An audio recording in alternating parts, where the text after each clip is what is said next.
మాజీ ముఖ్యమంత్రి వర్యులు ప్రస్తుత విపక్ష నేత వైఎస్ఆర్సీపీ పార్టీ అధినేత అయినటువంటి జగన్మోహన్ రెడ్డి ఈ వీడియోలో ఏం మాట్లాడాడో ఒకసారి వినండి. పొరపాటును మీరు బరి తెగిస్తే మాత్రం ఒకటి చెప్తా ఉన్నా, ఎవరైనా టెండర్లలో పార్టిసిపేట్ చేయండి, ఎవరైనా రాండి, కానీ ప్రతి ఒక్కరికి వార్నింగ్ ఇస్తాను.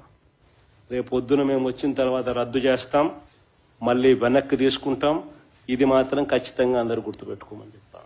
ఏదైతే ఈ ఆంధ్రప్రదేశ్ రాష్ట్రంలో అధికారంలో ఉన్నటువంటి కూటమి ప్రభుత్వము మెడికల్ కాలేజీల ప్రైవేటీకరణ కొరకు తీసుకున్నటువంటి నిర్ణయాన్ని వ్యతిరేకిస్తూ ఖండిస్తూ ఎవరైతే బరి తెగించి మెడికల్ కాలేజీ ప్రైవేటీకరణను టెండర్లో పాల్గొంటారో, ఈ టెండర్లో తీసుకుంటారో, మరి వాళ్ళందరికీ వార్నింగ్ హెచ్చరిక చేస్తున్నాను.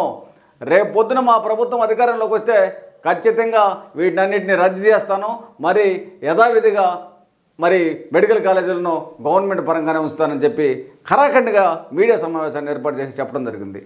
ఆంధ్రప్రదేశ్ రాష్ట్ర మాల మహానాడు ఆధ్వర్యంలో జగన్మోహన్ రెడ్డి ఈ యొక్క మెడికల్ కాలేజీ ప్రైవేటీకరణను వ్యతిరేకిస్తూ ఖండిస్తూ చేస్తున్నటువంటి తీర్మానాన్ని, మీడియా సమావేశాన్ని మరి సంపూర్ణ మద్దతు తెలియజేస్తూ అభినందిస్తున్నాం.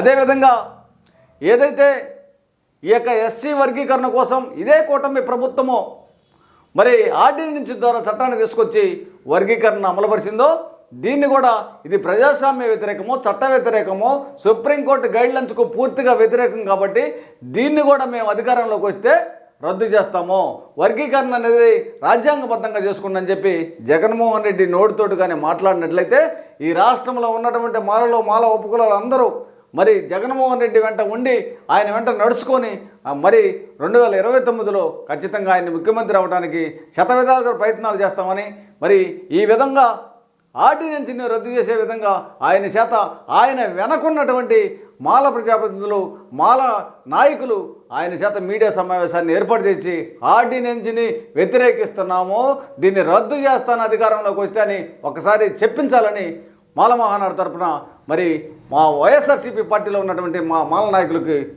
హెచ్చరిస్తున్నాను.